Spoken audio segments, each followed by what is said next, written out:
I want to talk to you guys today about judgment, about biblical perspective on judgment. In some ways, we need judgment because we can't just accept that every walk of life is, the truth, because it's not. We ultimately believe that Jesus is the truth, and not every worldview says that. But I also believe that not judging doesn't equal acceptance. And I don't want to talk about today about the good types of judging. I want to talk about why judgment can be dangerous. The type of judgment that separates us from other people. The type of judgment that when we do it, we feel ourselves drifting further and further away from people. Because we ultimately need to be able to draw people in, be able to accept people, but also change them.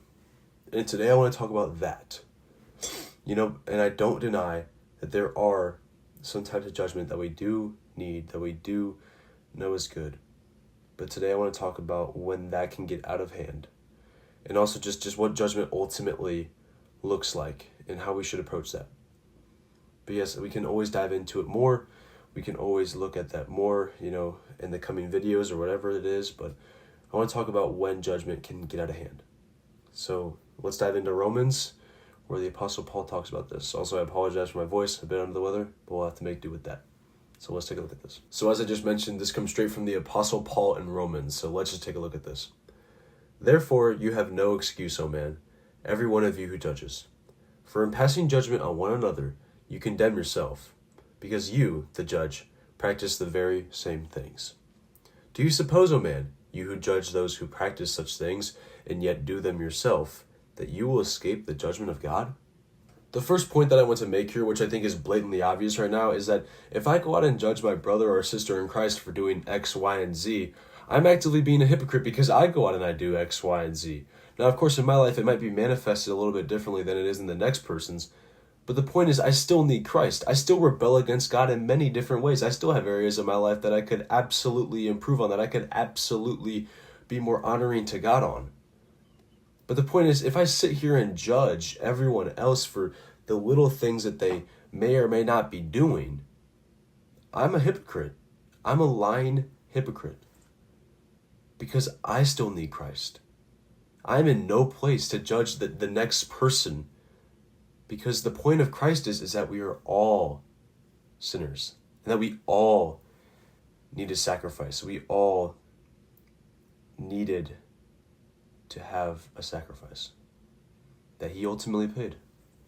The second point that I want to bring up from this, which perhaps piggybacks off the last point a little bit, is that we are in no place to judge. I'm in no place to judge. You're in no place to judge. None of us are in any place to judge one another. Because it's ultimately God that rules this universe. It's ultimately God that oversees everything. And if that is ultimately true, then ask yourself this simple question. Does God have the right to judge? And the answer is ultimately yes. Think about it. Do I send people to hell? Do I send people to heaven? Do you send people to hell? Do you send people to heaven? And the answer is no. Because it's ultimately God who judges. It's ultimately God who evaluates us. And we are in no place to constantly be judging and constantly be fitting people into categories, because at the end of the day, it's not us who determines the next person's salvation. It's not us who determines where they will spend eternity. It's up to God. And we are not the authority, but we are simply the messengers of the good word. And if we can be that, if we can be messengers, if we can be the light of Christ, God will handle the judgment. And God always handles the judgment. So we can keep our mouths quiet on that matter, because God will do the judging. God will do the evaluating. And here's the overwhelming last point that I want to make, which is just exactly why judging can be so potentially dangerous. I don't think we often realize how far away we drift from people when we judge. How much we are just exactly casting people away when we judge. We set these barriers between people, between us and somebody else, and because of that barrier, we deem we can't be with them. Whether it's because they sin too much, whether it's because they are thriving, or whether it's because we just don't like the way they look. I mean, we come up with all these different reasons for why we judge, for why we fit people into boxes. And believe me, I understand that firsthand, that when I judge people, I'm actively pushing people further and further away from me. And back to my earlier point, which was, Christ said we are all sinners, right?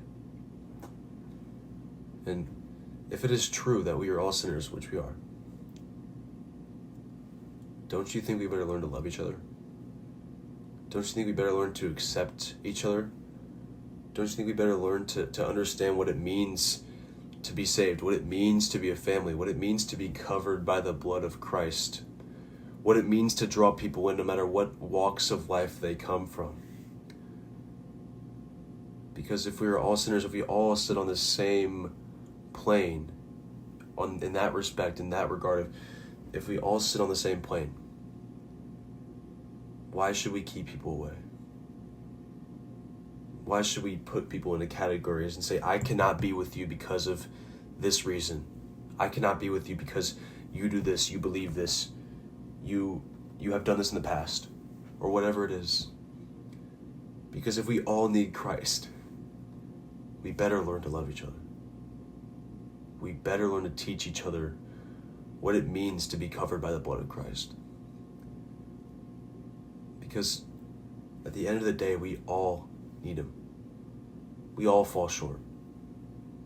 But if I sit here and judge my brother and sister in Christ, we get nowhere. We get further away. Because the Bible is so keen on teaching us that we need people. We need people to strengthen us. Of course, we also need Christ to strengthen us. We need God, but we need people. And judging will only push us further and further away from that. And the point is, we all need each other to fight the good fight, to push us in the correct direction. So we better learn to love people and draw people and accept people and all these things, because we need them. We need each other. And judging will push us in the opposite direction. So ultimately, it's about letting God be the ultimate judger, letting God be the evaluator of us, because he's above all. And while we are here, while we are making connections with people, we must understand what it means to love each other, what it means to be one in Christ, what it means to be a family, because we are a family.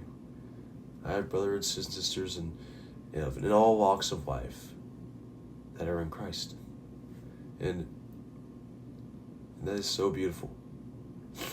And we take that away when we judge. We take that further and further apart when we judge. Because it keeps you from people. It keeps you away from people. And God is the authority. God is who will be judging. And he has the right to do so. And it does not make God unfair. It does not make God mean. It does not make God unloving at all. In fact, it means that he does love us. And that he is fair. And I promise you, God is fair. And this life is unfair. But there's a lot more to understand about God that we can get into in later videos.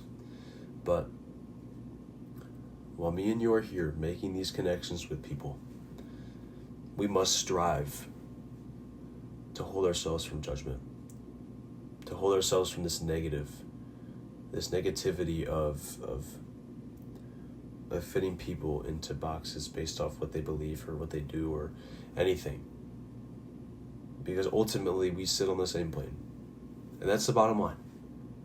So let's learn to love. Let's learn to be ambassadors of Christ. Let's learn to draw people in from every walk of life, so that we can all keep fighting the good fight and keep pushing this movement forward for Christ, for the love of Christ.